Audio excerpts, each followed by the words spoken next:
Hello, everyone, and welcome to Functional Fertility, the podcast designed to help you demystify your hormones, up-level your lifestyle, and supercharge your fertility power. If there's inflammation going on that are causing the excessive prostaglandin production, then we know that that might be having a negative impact on the uterine lining and implantation, or perhaps egg quality.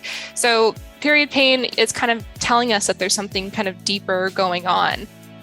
I'm your host, Dr. Kalea Wattles, and today we're taking a deep dive into hormonal wellness with the Period Acupuncturist, Allison Locke. Allison is an acupuncturist and integrative health practitioner based in Vancouver, BC. She specializes in fertility and reproductive health, and I just think she's the coolest. I've been looking forward to this so much. Welcome to the show, Allison. Thank you so much for having me, Kalea. I've been also such a fan of yours for probably years now. I've been following you forever, and I'm just so impressed with like the content that you have and how accessible you make it. And yeah, I'm also a big fan of yours. We must be mind melded because I thought this morning, I think I've been following Allison for actual years. Yeah, me too. And so to have this talk, I think I've been dreaming of this for a long time. So this has been a long time coming. The stars aligned and I'm feeling so grateful. Will you tell our listeners a little bit? I think you work in a pretty cool setting. So just tell our listeners a little bit about your work, what you do, where you do it. Sure. So yeah, I'm an acupuncturist, traditional Chinese medicine practitioner. So I do both acupuncture and Chinese herbology. And I'm based out of in Vancouver, British Columbia. I work in an integrative clinic there. And then just last year, I kind of expanded my practice virtually as well. So now I can see clients from anywhere in the world. And my favorite things to treat are fertility and reproductive health, especially like endometriosis, pelvic pain, anything period issues. It's really my jam. I kind of accidentally got thrown into this world of hormones and fertility, and I really love it. I've been doing it for over 6 years now, and it's really great. That is really great. You're going global. We're taking this medicine worldwide. I mean, it's so important because the access piece is something I hear about the most of how can I access a practitioner who thinks like you and is willing to stay curious and open-minded. And so that's awesome that now you have that flexibility. And you I know you've been practicing for a while, but I have to give you a shout out because I saw on your social media that you have met this, what I consider to be a huge milestone. You've performed over 10,000 acupuncture treatments. Like, wow. Yeah, I do like keep statistics like that about my practice each year. And so I was going over my 2022 stats and I'm like, oh, wow, I hit 10,000. That feels like such a milestone because they say that like 10,000 hour theory. And that just kind of, it made it feel really cool that like, wow, I've done so many treatments and I've been able to work with so many amazing people. And it did feel like a huge turning point in my career. Wow, that is incredible. 10,000, definitely expert level, unlocked, probably unlocked well before then. But what I love about your work and following you is you do so much education about the menstrual cycle. And you even have this online course called Period University that you should tell us about. I know that you've looked at 1 million cycle charts and you've obviously talked to at least 10,000 patients. What are some of the most common patterns that you see in someone's cycle chart that makes you think, I really want to offer some support here to optimize hormonal function? Yeah, that's a really good place to start. So the first thing that I'm going to look at for a patient is their cycle regularity, like how often are they having a period, because that alone can tell you so much information. So is it irregular? Is it too short? Is it too long? Because the length of your first half of your cycle, your follicular phase, and the second half of your cycle, your luteal phase, can actually give you so much information about what's going on hormonally. So I like to look at that. If there are any PMS symptoms, pain levels for period pain. And then I am a big fan of BBT charting, so basal body temperature charting, where you take your temperature every morning and then you kind of see that that biphasic curve as you ovulate and your progesterone levels rise, so does your temperature. So that can also kind of give us a lot of information about the health of your progesterone levels and the length of your luteal phase and what's going on with those progesterone levels during your luteal phase. And there's also, I think Jane Littleton, who's one of my awesome mentors in Chinese medicine, she talks about how even in Chinese medicine, we can interpret the BBT chart in like very kind of TCM diagnostic ways. So yeah, I love seeing everything about a patient's chart because it paints such a integral picture of what's going on inside your body. I love how you've highlighted there's so much information to be gained from a chart alone, even a paper chart, just information that your body is already giving you. And I know I hear from patients all the time, I don't have access to all this fancy testing. No one will order it, or I don't have a lab nearby. That's okay. We can start with just collection of history. And I love one of my mentors says, let the history unravel the mystery. And I always that's so about good. That. Yeah. So one thing I've loved is everybody has a wearable. It seems like these days we have an Oura ring or a Whoop or a Fitbit or a Temp Drop. Yep. Any number of the wearables. And in my world, it's so nice because for insurance purposes, sometimes that can be helpful. We call it remote monitoring. But in your world, how are patients sharing that cycle data with you? Are they bringing in their phone? Are they uploading it? How are you able to access that? Yeah, so right now it's super old school. They're like either verbally telling me and then I'm charting it on my own medical platform, or they're like sending me screenshots and emailing me their BBT chart. And they're like, did I ovulate or what's going on here? And then we can talk about it. So yeah, it doesn't have to be super complicated. They hand me their phone because sometimes I can like navigate their period app a little bit better than they can, because some of them are very confusing. Like, where do you get to the cycle history and like the length of your cycle? So yeah, I'm pretty familiar with lots of the apps. So whatever my patients prefer to use. Yeah, they can just tell me or show me the information and then we go from there. Well, I never thought about that. We should be able to add like period app navigation experts. Yeah. Look at so many. Yeah, there are so many.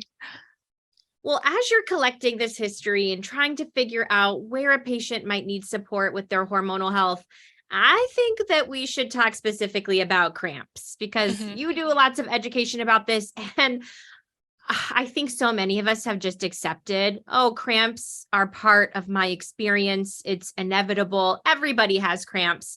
It's just normal. So when you have a patient with menstrual cramping, what connections are you starting to think about in terms of their hormonal health, their reproductive health? What questions should we be thinking about? Because this comes up all the time. It does. Yeah. There's so many people that come in with period cramps. I'm actually more surprised when a patient comes in that doesn't have period cramps. I'm like, wow, you're a magical unicorn.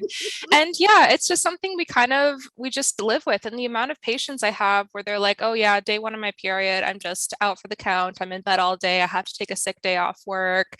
And this has just been going on for years. And it's so unfortunate that they felt like they haven't had the resources or the tools or the help to get this acknowledged, because yeah, we do tend to live with it as if it's normal. I especially love the like, oh, my mom had painful periods, my sister has painful periods, so I do too, as if it's genetic. And yes, there are some kind of genetic stuff about menstruation, but pain itself is not like a gene and then you inherit it and then there's absolutely nothing you can do about it. It does such a disservice to menstruators. But basically, when patients are telling me that period pain is one of their top concerns, I'm either looking at there's got to be something inflammation wise and or a hormonal imbalance. Like, I'll just kind of break it down super simple like that. And that can tell you, a lot about your reproductive health. So it doesn't necessarily mean that you can have trouble conceiving or at all, but it does tell us that there's things that we can kind of work on to improve your hormones and improve your fertility. Like if there's inflammation going on that are causing the excessive prostaglandin production, then we know that that might be having a negative impact on the uterine lining and implantation or perhaps egg quality. So period pain is kind of telling us that there's something kind of deeper going on. And so maybe I would look into gut health or nervous system regulation, circadian rhythm, diet and nutrient deficiencies that we need to target with key supplementation. Thyroid health is a huge one. And because, PMS and painful periods, like they're a symptom that something deeper is going on. Like they're an effect. They're not just a cause or a symptom working in isolation. They're happening because other things are happening. I absolutely love that approach. I'm really resonating with what you're saying because I see chronic inflammation in my patients that have menstrual cramping all the time. Mm-hmm. And it kind of gives us this opportunity to go inflammation hunting a little bit and figure out what are your unique causes of inflammation. You mentioned the gut health piece, which I see all the time, intestinal hyperpermeability or leaky gut. I see such a connection with menstrual cramps. Absolutely. Things like food sensitivities. And do you have periodontal disease? There's so many kind of nuanced sources of inflammation that I think it's not intuitive to connect that to menstrual cramping, but really I believe there is a connection there. Oh yeah, there definitely is, especially the gut health piece and menstrual piece, because with like leaky gut, there's going to be inflammation generally in the digestive system. And what organ is close to the digestive system? Your uterus. Like it doesn't make sense to distinguish the difference when they're so close to each other in the body. I talk about that with patients all the time. Like think about the structure of the organs that are geographically located right next to each other. This makes so much sense. Mm-hmm. Absolutely. Yeah. Well, I want to revisit this cycle charting aspect for a moment because we've already established you look at so many charts, and I've seen you do some education before about some common mistakes that you see patients make when they're doing their charting or interpreting their chart. Will you walk us through some of those most common mistakes or challenges or obstacles so that we can have our eye on that when we're all making our own cycle charts? Yeah, definitely. I did recently post a blog post about this, and because there's so many people that are charting wrong, and it's because like no one ever taught us how to chart our periods. Like this is something that should be taught in high school. This is really basic health information. But basically, so the first things first, you have to know what is actually the first day of your period, because I'll have patients come in and any sign of bleeding, no matter what the amount is. So like, okay, I'm officially on my period. This is my period day 1. And spotting, which is super light flow, like just panty liner amount before your actual heavy flow of your period, actually isn't the first day of your period. The first day of your period is actual heavy flow. I usually say something that that a panty liner couldn't hold, like it'd be more than that. And so the spotting before your period, that is actually a symptom of your previous menstrual cycle. That's happening in your luteal phase of your previous menstrual cycle. And so I've definitely had patients come in where they're like, my period is so long. And I'm asking them details. I'm asking them about their chart, looking at their chart. And it's actually their period length is normal. They're just having a lot of abnormal spotting before their period. And this is really different because then the like mechanisms of action are really different. How we approach it is really different. What it's telling you about your body is really different. Like it's usually, I would think about like a thyroid or low progesterone for spotting before your period, as opposed to like a really long period that might be, an estrogen dominance, inflammation, other things I would look at. And some of the things kind of overlap, but they are telling you different things about your body. So what counts as first day of your period, I find that to be one of the most important things. And then also the piece about ovulation, because what I really hate about period apps is that they always try to predict when you're going to ovulate. And sometimes it can be kind of right, but most of the time it's just a guess. It's using maybe your cycle history if it's an advanced enough kind of app, but they're basically like using your first day of your period and then maybe 14 days out, they're assuming that you're going to be ovulating then. But that's assuming you have a 28-day cycle with a 14-day luteal phase, which I probably only see in like 2% of my patients. So we can't, our period app can't tell us when we're going to ovulate. It can't tell the future. It might be able to make a little bit of an assumption based on your cycle history and your previous luteal phases and when you're getting your period, but it's not that accurate ever. So we have to always look at different signs and symptoms to target when we're actually ovulating. It's funny that you mentioned this right now because I've been using the same period tracker app since 2012. So now I have over a decade of data, which has been so interesting. Wow. I've had 2 pregnancies during that time. I've nursed 2 babies. So I've seen a lot of So cool. variations in this. Yeah.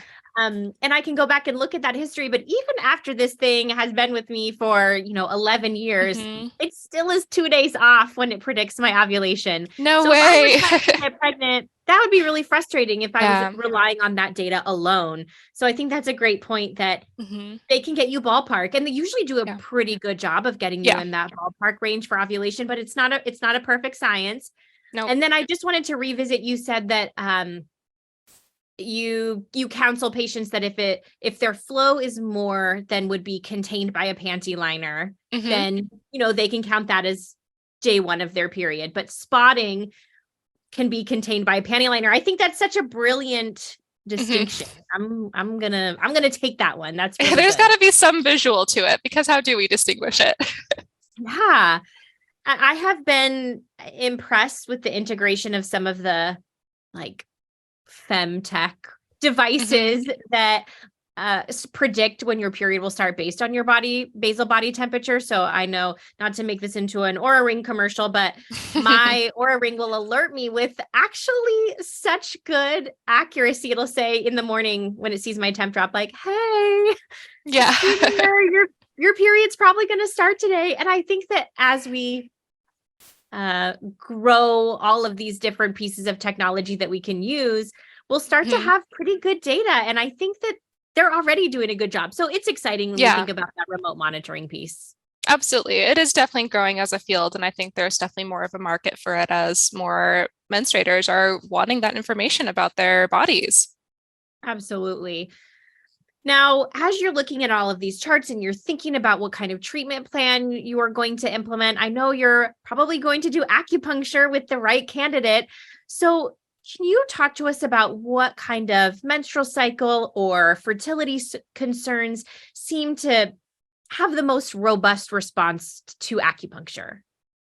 Yeah, so I usually explain that acupuncture, I mean, it's really great for helping to regulate cycles because it has such a strong impact on the HPO axis, which is the hypothalamus, pituitary, ovarian axis. It's basically how your brain communicates with your ovaries, tells it when to ovulate, helps with initiating menstruation, like that. There's always a back and forth communication between your brain and your ovaries through the endocrine system. And so acupuncture is really great at kind of just like helping meld the communication, just making it stronger. So you can regulate ovulation if it's super late. So that's why I find it really helpful for patients with like really long cycles or PCOS, because it just kind of helps, with that connection. The lines of communication. Exactly. Yeah. And then it's also really anti-inflammatory. There's lots of research showing this. And so it's great for pain. So I love it a lot for my patients with painful periods or endometriosis. I find they can get a lot of relief with acupuncture because it's relaxing the muscles, it's helping increase healthy blood circulation, and it's helping with, increasing anti-inflammatory molecules and stuff.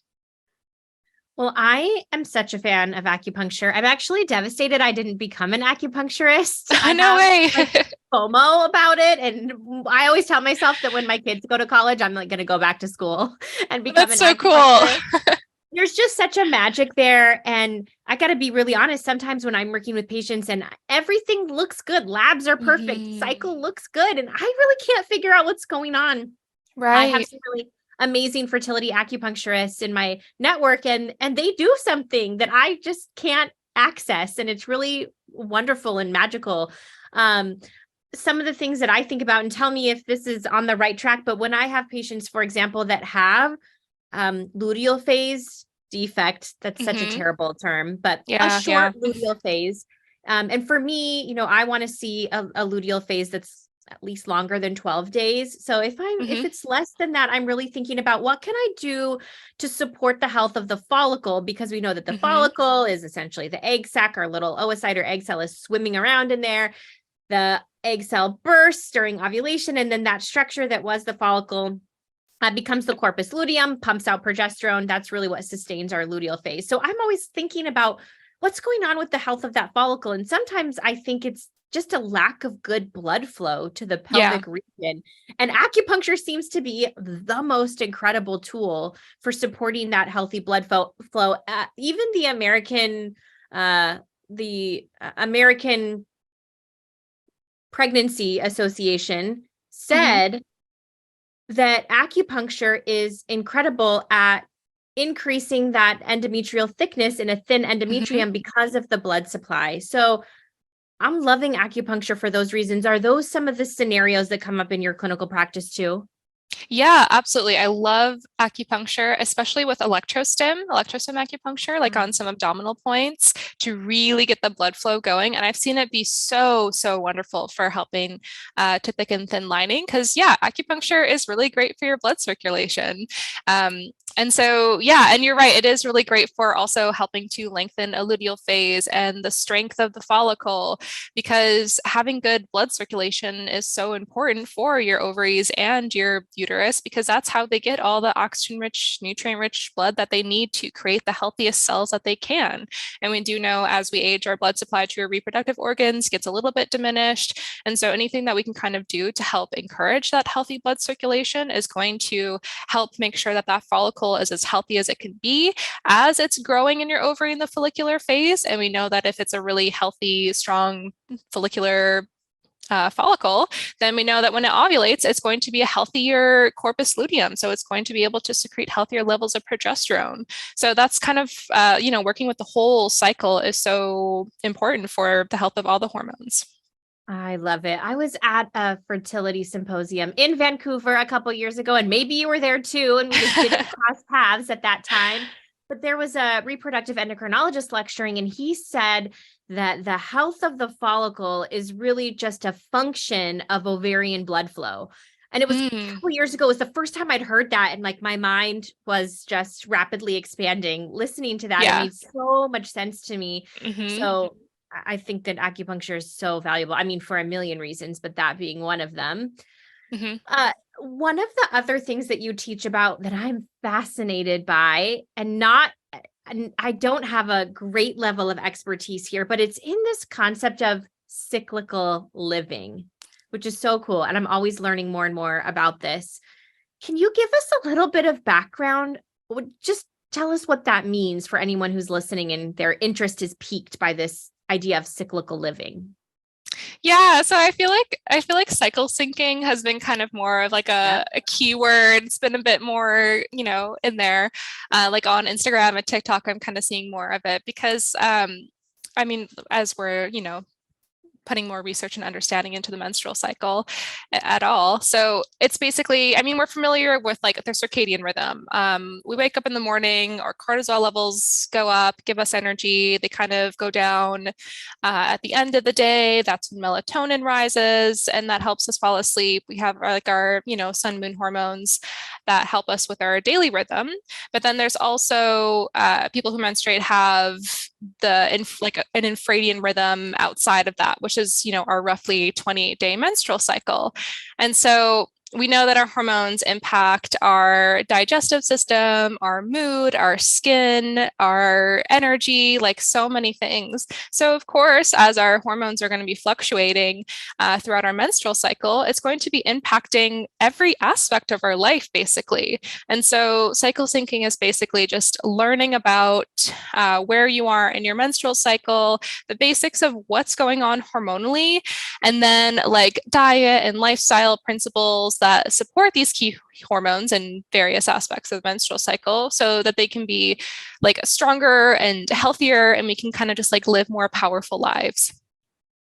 I'm loving this emergence of circadian medicine. I think that that has been kind of trending for the last couple of years, but now seeing more awareness around what that means in terms of our menstrual and hormonal health. I'm so excited to see where this goes in the future. And you're on the forefront. You're in the thick of it right now.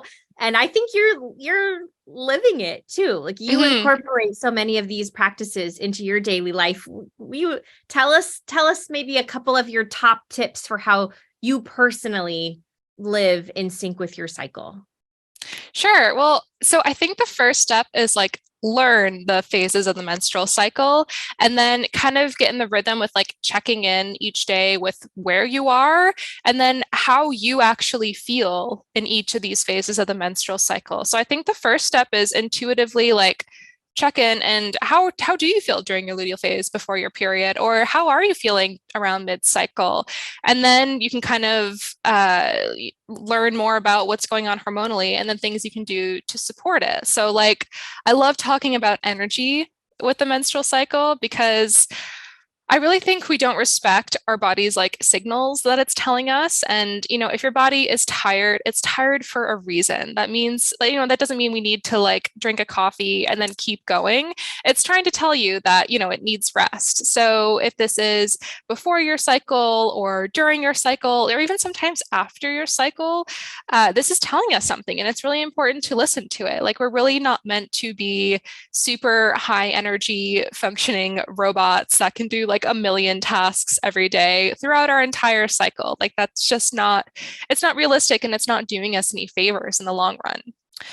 And then I also like talking about exercise because I found that cycle syncing my exercise has been one of the most profound aspects of cycle syncing for myself. And that's basically like in the first half of your cycle, follicular phase, ovulation, you can kind of go hard, do whatever you want. But then keeping cardio kind of like light to moderate, no more than maybe 30 minutes in the second half of your menstrual cycle, or sticking more to strength training, Pilates, yoga, that kind of thing. So it doesn't increase your cortisol levels more and make your PMS symptoms and your period worse. Because I find it just like takes all the energy out of you if you're trying to channel your energy into these high energy workouts in the second half of your cycle. So I feel like those are some pretty good ones. I'm also a huge fan of talking about blood sugar because no one pays enough attention to blood sugar. And it's really like helpful to know that our blood sugar is a little bit more unstable in the second half of our cycle because estrogen, which is the predominant hormone of the first half of our cycle, helps with insulin sensitivity. And so we don't have that part in the second half of our cycle where progesterone's more dominating. So I think like being extra careful with getting enough protein, being mindful of those refined carbohydrates, and just eating plenty of protein, fiber, healthy fat, these things that help stabilize the blood sugar makes such a huge difference on our PMS, on our energy levels, and how we're feeling throughout our whole luteal phase and during your next period. I think a huge benefit of what you're talking about is having this level of body awareness. Yeah. Just that alone, having an awareness of how your body feels every day is such a massive benefit. And it's interesting you mentioned the piece about having what I usually call relative insulin resistance in the second half, our luteal phase. I noticed that for myself quite a bit, that I just can't tolerate as many carbohydrates in the second half of my cycle, or I have so much more water retention. I'm not sleeping well. My heart rate is elevated. And once I learned that, that was such a game changer for me to know that I actually do okay with carbohydrate when I time it appropriately. So I think that's a really great point. And I love that we're starting to talk about doing a check-in every day just to get that baseline awareness of how we're doing. So that's really cool and exciting to think about. I know you recently became a health coach, or maybe a year ago. Are we at the year mark? Almost. Almost. Well, I adore working with the health coaches in my network because especially in terms of fertility, we know that there are so many modifiable lifestyle behaviors that can really help improve fertility outcomes, can help make the mental, emotional, spiritual aspect of the fertility journey more positive. I'm sure that these are things that you're talking about often with your coaching clients. When you first meet with someone who's working on their fertility, what are some of the lifestyle factors that you're checking in on? You've already mentioned some nutritional factors and exercise. I mean, is that coming up again and again? What are the things that you're checking in on the most? So yeah, it's really individual, obviously based on the client and what their needs are and what their goals are. So first and foremost, that's the most important part. And when I'm working with health coaching, which is really just basically everything you get from my acupuncture treatments and sessions, just without the actual acupuncture part. So it's like all the talking, all of the like functional medicine approach and traditional Chinese medicine principles and stuff, just without the needle part. And I just call it health coaching because that's the most, I don't know, umbrella term for it. Yeah. But I like to kind of separate things and simplify things with like 4 main pillars of health. And so that's diet, exercise, stress, and sleep. And so I like to identify in my clients like which pillars need the most support, and then how we can address it and how we can kind of nourish it in like a really feasible, sustainable, and just like doable way that isn't overwhelming or expensive or difficult. Like I'm not trying to make my clients' lives like any more, I don't know, difficult or more things on their to-do list. More things to worry about. Yeah, exactly. Because we're already so over inundated with to-do lists and everything. So my goal is really just how can we simplify it? How can we like strategize and create these healthy habits for a long-term health that aren't going to decrease your quality of life in any way? And anything is just going to help improve it. I think that is a very important point, especially when we're on a fertility journey and we already feel like we're doing all of these things and life is just about the doing and the improving. And so I think that's a really important distinction. As we are coming to the end of our episode, I want to take a couple minutes and ask you some questions for fun. Sure. So my first question is, I love knowing what you are excited about researching right now. Like when you feel like you need to do some research and you want to go read some research articles and you're on PubMed searching through journals, what's your hot topic right now? What are you feeling excited about when you have to go do your continuing education? Ooh, that's a really good one because oh my gosh, my most used website has got to be PubMed. It's like I use it an embarrassing amount.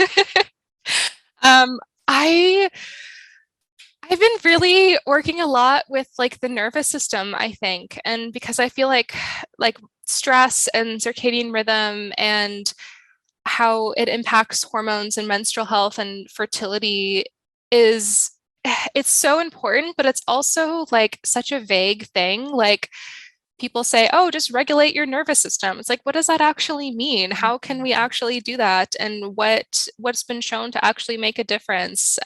So I think like working on nervous system and relaxation and like cortisol and stress hormones and stuff are something that's been really interesting me right now. I absolutely love that. I mean, there's so much data and interesting little gems to read about like vagal tone and how our nervous system influences our hormones, which definitely plays a role in fertility. We might need to do a whole follow-up episode just about that topic because there's so much to chew on and it's fascinating. So, all right, I'm inspired. I think I'll go do a little searching too. But that's just so fun to know what you're excited to learn about. My next question is, if you could go into the past and find yourself when you first got your period, what advice would you give yourself? Oh my gosh, that's such a good question. I feel like we all have such interesting stories of, especially like, I don't know, our generations, like millennials, like there's so much less like support that we got when we got our periods.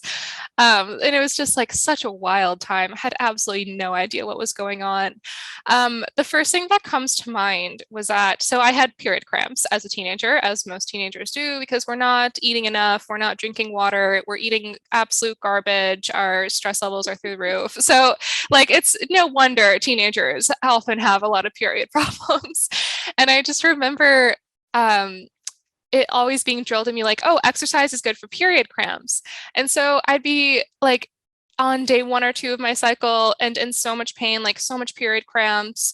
And I was like too embarrassed to ask my mom for like an Advil. And so I would go for like a jog and go for a run because in my brain, I'm like, oh, exercise is good for period cramps. And now looking back at it, I think it's like really hilarious because obviously I think they meant, exercise outside of your period because it's good for hormone balance and inflammation. But the only thing that went through my mind was like, okay, exercise, that's good for period pain. And obviously it was not. I was miserable the entire time and just like exhausted by the time I got home from that run. The intention was there though. You were like, let me hack some of these modifiable. I was trying. I was. Well, this is kind of good for me to hear because I am a girl mom. I have 2 little girls. And so I feel like I have this obligation to show up in a different way and offer some support in a different way. And let me just brag for a second here that, well, my daughters, we call it moon time. I love it. It's moon time in my house. And so my girls, I'm very open talking about it. And just recently I was kind of complaining to my oldest daughter that, I was feeling a little crampy. And this girl is 8 years old and she went and got me some magnesium chews. So, we're on the right path and this is the next generation. We're teaching them the tools. So I think we have a window of opportunity to do that education piece to the next generation so that they don't have to be embarrassed about Advil like we were. Yeah. So true. That's so good. For the moon time. Allison, before we part ways, will you tell everyone about your course? We need to know about Period University, what's going on there. And I'm sure it's helping so many people. Well, it's actually not out yet. I'm still Okay, perfect. No. I'm still working on it. I mean, maybe by the time that you're listening to this, it will be out. I'm hoping by April of 2023 it'll be out. It's taken months. I've been working on it for like 4 or 5 months now because I just want it to be like the most comprehensive, like absolute brain dump of everything I wish I had known about being on my period and how to fix it, and just like really feasible, easy to understand tools and ways of communicating about our hormones. So I'm almost done with it, and then I gotta record it and upload, do all that kind of stuff to it, and figure out how to do that because I'm not tech savvy at all. But it's gonna come out, and I'm so excited about it. I just had the most fun time like creating it and making it, and I hope that comes across when people are actually taking the course. But it'll be available on my website eventually, hopefully sometime soon. We're manifesting. The course is coming soon. Yeah. Yes, it is. Well, I'm so excited to see your work continue to evolve. And one thing I have to say is when I'm reading even your social media posts, I feel like it's your authentic voice coming through. Like, this is the first time we've talked on Zoom, but I feel like I know you because your voice is so authentic and genuine. So I just wanted to give you a shout out. I really appreciate all that you're doing to do hormonal education. You are the period acupuncturist, and you're really living up to that name. So Allison, thank you so much for spending time with us today. Oh, thank you. That was so nice. Yeah, I do really try to make everything just like super real, really relatable. Like, let's not complicate things because our hormones don't have to be like super complicated or overwhelming. And I'm such a huge fan of all of your stuff too. It does feel like that we've been friends forever. That's exactly how I feel. It's just a full circle dream to have you on the show. So appreciate your time. To all of our listeners, thank you so much for being with us. And to my incredible, wonderful producer, Paola Martini, thank you for working your magic behind the scenes to really bring this show to life. Much gratitude all around. Thanks, everyone. We'll see you next time. Did you love this episode and want to hear more? Head over to drkaleawattles.com/podcast, where you can find more episodes on all things fertility.